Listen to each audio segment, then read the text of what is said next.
Bé, a mi és vera que jo mai passar a lo millor molts de dies seguits que el meu major esforç era passar del llit en el sofà i del sofà en el llit. És que no tenia forces per res més i no és una qüestió tampoc reduccionista de la força de voluntat. No és que jo no volgués estar bé, no és que no volgués fer coses, és que físicament el meu cos no reaccionava, no responia. Als 30 anys, el moment laboral que vivia la va conduir cap a una depressió. I tenia un discurs cap a jo mateixa molt autodestructiu. Amb la tristesa com a coixí, la medicació i teràpia, diu que, per molt que no ens és agradable, cal passar aquest camí fosc.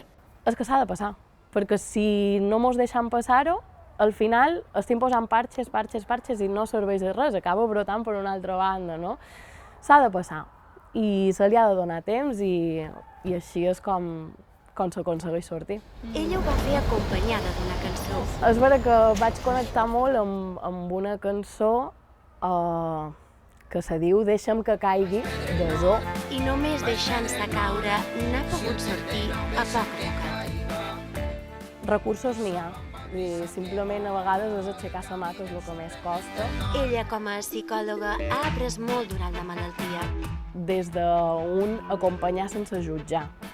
No posar un judici de valor perquè el fet de tenir coneixements professionals no te fa més expert en el malestar que la persona que ho està visquent. I si es retrobàs amb la Joana que fa 2 anys es va esvair, li diria que se deixi caure, no? Que no passa res per mostrar-se vulnerable, no passa res per no estar sempre al 100% pels demés i que és important això, cuidar-se i deixar-se cuidar sobretot.